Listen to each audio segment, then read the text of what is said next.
ആ കടങ്ങൾ ഏറ്റെടുക്കണം. കടക്കാത്ത പേരൊക്കെ ഞാൻ നോട്ട് ബുക്കിൽ എഴുതിയിട്ട് ഇന്നും എഴുതി കൊടുക്കുന്നുണ്ട്. പരമാവധി ഒന്ന് സഹായിക്കണം. എത്ര ആളുകൾക്ക് നിങ്ങൾക്ക് ഷെയർ ചെയ്യാൻ പറ്റുമോ അത്ര ആളുകൾക്ക് നിങ്ങൾ ഷെയർ ചെയ്യണം. ശരീരത്തിൽ 5 സ്ഥലത്ത് ക്യാൻസർ വെടിവെട്ടിട്ടുണ്ട്. എൻ്റെ കൂടെ ഇരിക്കുന്നത് സാലിം ബുർഹാനി ഉസ്താദ് 100-ലധികം ഗ്രന്ഥങ്ങൾ രചിക്കുകയും ഇൽമിന് വേണ്ടി ജീവിതം മാറ്റിവെക്കുകയും ചെയ്ത ബഹുന്യ ഉസ്താദാണ്. ഉസ്താദിൻ്റെ ഒരു കിഡ്നി മാറ്റിവെക്കേണ്ടി വന്നു. ശേഷം അസുഖമൊക്കെ മാറിയെന്ന് കരുതിയപ്പോൾ വീണ്ടും രോഗങ്ങൾ വന്നു. അവസാനം ക്യാൻസർ വന്ന് വല്ലാത്തൊരു അവസ്ഥയിലേക്ക് ഉസ്താദ് പോയിക്കൊണ്ടിരിക്കുകയാണ്. രോഗത്തിന് പണം ചെലവഴിച്ച് മറ്റു വിഷയങ്ങളിൽ കടങ്ങളായി ലക്ഷങ്ങളിങ്ങനെ കടങ്ങൾ പെരുകിക്കൊണ്ടിരിക്കുകയാണ്. പ്രിയപ്പെട്ട വിനീതനും പഠിക്കുന്ന കാലത്ത് ഉസ്താദിൻ്റെ കിതാബ് ഓതിയവന് ഇങ്ങനെ ഒരു വീഡിയോ ചെയ്യേണ്ടി വരുമെന്നത് പ്രിയപ്പെട്ടവരെ ഹൃദയം കൊണ്ട് പോലും ചിന്തിക്കാൻ പറ്റാത്തൊരവസ്ഥയാണ്. ഇങ്ങനൊരവസ്ഥയിൽ കടം വന്ന് മരിക്കും ഉസ്താദ് എന്ന് വേദനയോട് ഉസ്താദ് ചോദിക്കുമ്പോൾ പ്രിയപ്പെട്ടവരെ ദയവ് ചെയ്ത് നിങ്ങൾ സഹായിക്കണം. നിങ്ങളുടെ എല്ലാവിധ സ്വതക്കകളിലും നിങ്ങളുടെ സക്കാത്തുകളിലും ഉസ്താദിനെ ഉൾപ്പെടുത്തണം. പരമാവധി ഷെയർ ചെയ്തുകൊണ്ട് എല്ലാ ഉസ്താദുമാരും അവരുടെ മഹല്ലുകളിൽ ഉസ്താദിൻ്റെ വിഷയത്തിന് വേണ്ടി പ്രവർത്തിക്കണം. 3-4 വർഷമായി പലവിധ സർജറികളും പലവിധ ചികിത്സകളുമായി പുറത്തിറങ്ങാൻ കഴിയാതെ ശരീരത്തിൽ 5 സ്ഥലത്ത് ഇതിപ്പോൾ ക്യാൻസർ വെടിവെട്ടിട്ടുണ്ട്. അതിൽ കൈ, അതുപോലെ വൃക്ക, നെഞ്ഞ്, ശ്വാസം കൂടി ഭയങ്കര വിഷമത്തിലാണ്. ഞാൻ 100ഓളം കിതാബുകൾ എഴുതി കേരളവും കർണാടകയും മൊത്തം വിതരണം ചെയ്തിരുന്ന ആളാണ്. 90 ലക്ഷം റുപ്യ കടം കയറി. അങ്ങനെ ആകെ ഉണ്ടായിരുന്ന വീടും സ്ഥലവും കൂടി ഞാൻ വിറ്റു കഴിഞ്ഞ മാസം.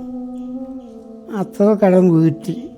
ആയുസ്സതാൻ്റെ അടുത്താണ്. അപ്പോൾ ഇതിലൊരു ജില്ലത്തുണ്ടെന്ന് അറിയാം. നമ്മുടെ അഭിമാനം ഇത് നഷ്ടപ്പെടുത്തുകയാണ്.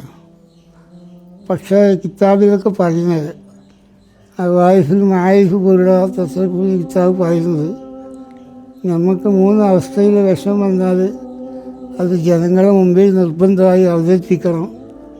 അല്ലെങ്കിൽ കാത്തുന്ന നഫ്സ് സ്വന്തം ശരീരത്തെ കൊന്ന കുറ്റം കിട്ടുന്നതാണ് ഭൂരിപക്ഷ ആളുകൾ പറയുന്നത്. അപ്പം ഞാനിത് ദിവസങ്ങളെ ഇൻഷാ അല്ലാഹ് ഇവരെ ഇതിൽ ആയുസുള്ളൂ.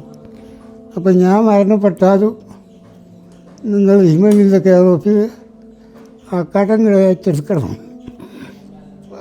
കടക്കാത്ത പേരൊക്കെ ഞാൻ നോട്ട് ബുക്കിൽ എഴുതിയിട്ട് ഇന്നും എഴുതി കൊടുക്കുന്നുണ്ട്. നല്ല ഒരു രീതിയിൽ മരിക്കാന്നുള്ളതാണ്. കടം ഒഴിവായി കടം കൊണ്ട് മരിക്കാന്നുള്ള വലിയൊരു മഹബൂസാണ്. ടെൻഷനാവണ്ട. പൈസ ജനങ്ങളോട്, പ്രിയപ്പെട്ടവരോട് ദയനീയമായിട്ട് ഉസ്താദിന് വേണ്ടി ഞാൻ ചോദിക്കുകയാണ്. പ്രിയപ്പെട്ടവർ പരമാവധി ഒന്ന് സഹായിക്കണം. എത്ര ആളുകൾക്ക് നിങ്ങൾക്ക് ഷെയർ ചെയ്യാൻ പറ്റുമോ അത്ര ആളുകൾക്ക് നിങ്ങൾ ഷെയർ ചെയ്യണം.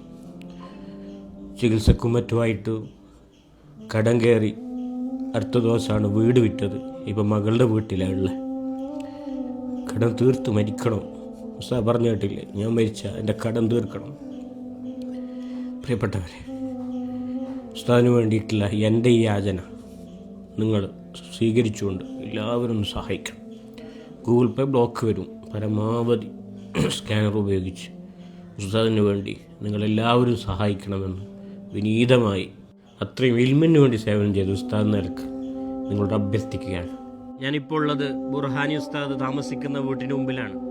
എടരിക്കോട് പഞ്ചായത്ത് പുതുപ്പറമ്പ് മഹല്ല് സെക്രട്ടറിയും പഞ്ചായത്ത് വൈസ് പ്രസിഡന്റും അദ്ദേഹം നമ്മോട് സംസാരിക്കും. ഉസ്താദ് പറഞ്ഞതുപോലെ തന്നെ സാലിം ബുർഹാനി ഉസ്താദ് വർഷങ്ങളായിട്ട് നമ്മുടെ നാട്ടിൽ നമ്മുടെ കൂടെ കഴിഞ്ഞു വരുന്ന ഉസ്താദ്. എല്ലാവരും ഇദ്ദേഹത്തിൻ്റെ കാര്യത്തിൽ പ്രത്യേകം ശ്രദ്ധയെടുത്ത് സഹായിക്കണമെന്ന് അഭ്യർത്ഥിക്കുന്നു. ബുർഹാനി ഉസ്താദിൻ്റെ ഈ പ്രയാസത്തിൽ കൂടെ നിൽക്കേണ്ടവർ മലയാളികളായ നമ്മളാണ്. അതുകൊണ്ട് പരമാവധി പരിശുദ്ധ റമദാനൊക്കെ ആണല്ലോ, പരമാവധി ഒന്ന് നിങ്ങൾ സഹായിക്കുകയും പരമാവധി ഷെയർ ചെയ്ത് എത്രയും പെട്ടെന്ന് ബുർഹാനി ഉസ്താദിൻ്റെ മുഖത്തൊരു പുഞ്ചിരി ഉണ്ടാക്കി ഇൻഷാ അല്ലാഹ് നമുക്ക് തിരിച്ചു കൊടുക്കാൻ പറ്റണം. അള്ളാഹു തൗഫീഖ് ചെയ്യട്ടെ എന്ന് പ്രാർത്ഥിച്ച് നിർത്തുകയാണ്. അസ്സലാമു അലൈക്കും.